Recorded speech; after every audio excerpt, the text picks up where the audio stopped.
everyone, welcome to Voices of Inclusion. This is a podcast where we celebrate differences and help people understand each other in school. I am your host, Shani.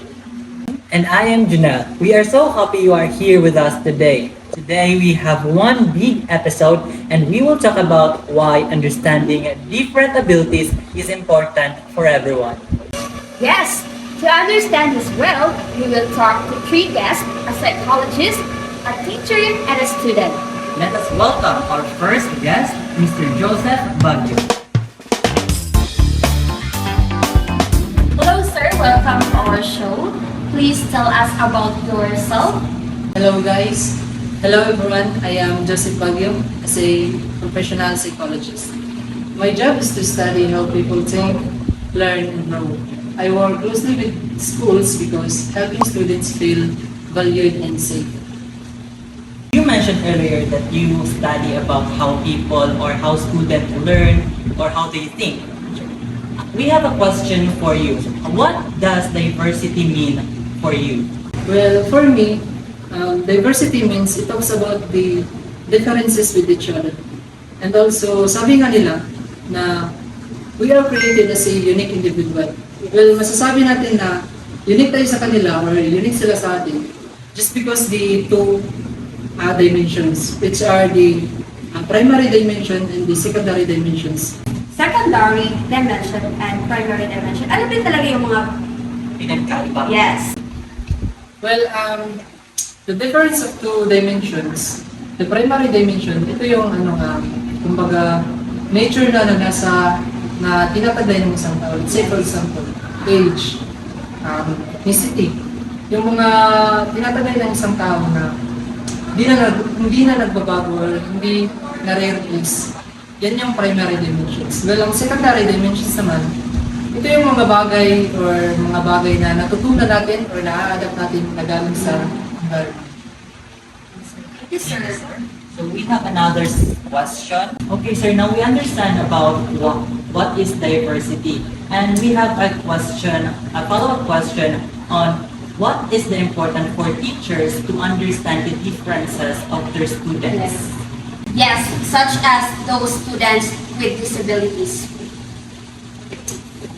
Well, it is important because every student learns in a different way. Yes. When teachers understand their needs, every child can learn comfortably and safely. Yes, that's true. And also, Sir Joseph, how can teachers help students with disabilities feel included for you? Well, teachers can treat them fairly, ask them to join class activities and give them extra support when they need help. Okay, sir, for our last and final question, what are the hard struggles or challenges that these students faces in school today?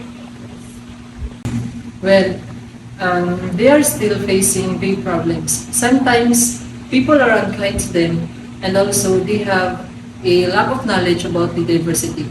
That's why if they don't or pag hindi nila pinapahalagahan ang tinatawag na diversity, maaaring magkakaroon ng discrimination and also it is hard for them to join or to have fun with their fellow The environment. Fellow students or peers? Yeah. Yes.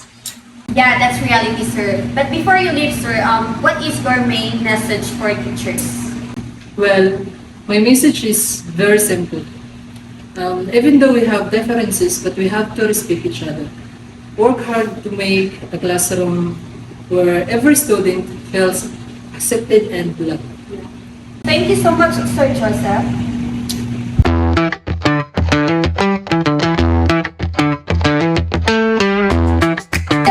Earlier, we talked about diversity. For you, gaano ba talaga halaga yung diversity? Understanding diversity is a very important, lalong-lalo na sa field ng mga students at saka learners, diba? The teachers faces different students, those students have different skills, characteristics, and as well as beliefs. Now let us look inside a real classroom. Our next guest is a professional teacher who works with students every day. Please welcome Mom Trinity. Ma'am, good day. Welcome to our podcast. Can you introduce yourself and tell us how long you have been teaching?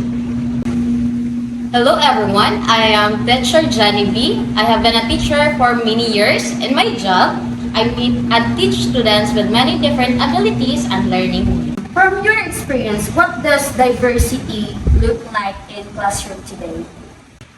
Classroom today have all different kinds of students. Diversity means students have different culture, different families, different physical abilities, and different ways of learning.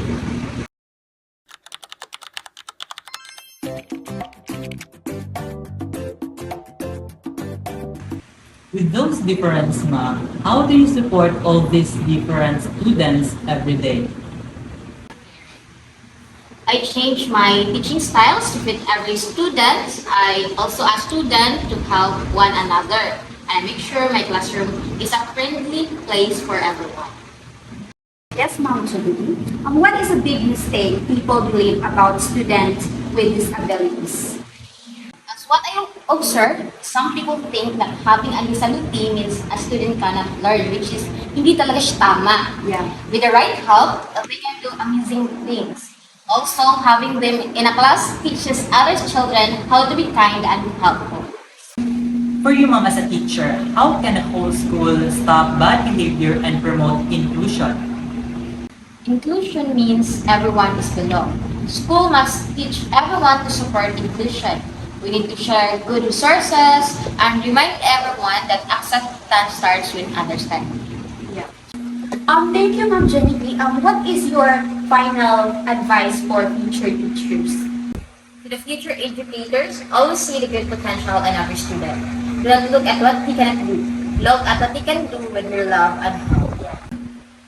Thank you, Miss, for your real classroom stories, and they are wonderful. It means a lot of us.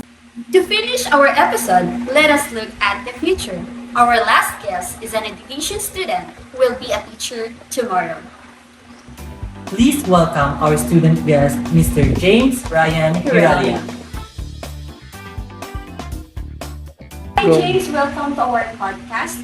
Please tell us why you want to become a teacher. Hello, Ma'am Chen and Sir Nel. Hello, everyone. I am James, and I choose education because I want to help students learn, grow, and become successful in life.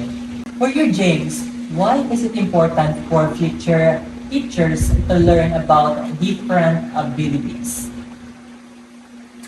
For me, it is important because it helps us prepare. When we understand students with disabilities, we can give them the right help in their studies.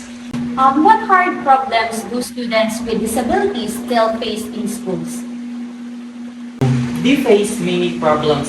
Sometimes buildings do not have ramps for wheelchairs, schools do not have the right books, or other kids leave them out of games. Okay, James, as a future educator, how will you make your future classroom inclusive? As a future educator, I will use different ways to teach. I will make sure students do group work and help each other. I will build a room where differences are celebrated. By building an inclusive environment, what is your final message to other future teachers? My message is that differences makes our classroom better, not harder. Let us promise to make a school where every single learner feels safe, valued, and known. What a beautiful message to end with. Thank you, Mr. James Ryan, for talking to us today. And thank you to all our great guests, Sir Joseph, Ma'am Genevieve, and James Ryan. Today we learned that differences are not walls. Differences make us beautiful. Yes, remember, making a good classroom starts with respect and understanding for every learner. That is all for today. Thank you for listening to Voices of Inclusion. See you next time. Bye!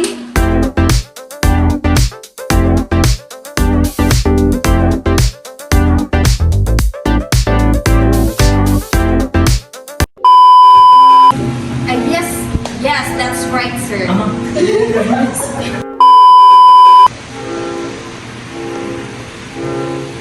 Go.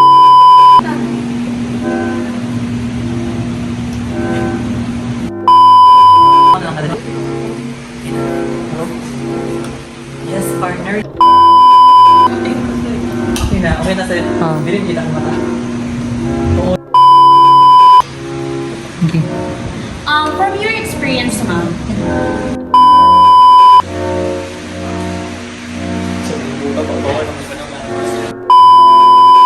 Hi, Jen. Means a student cannot learn. That is, which is wrong. That is wrong. Pero may mga gamay.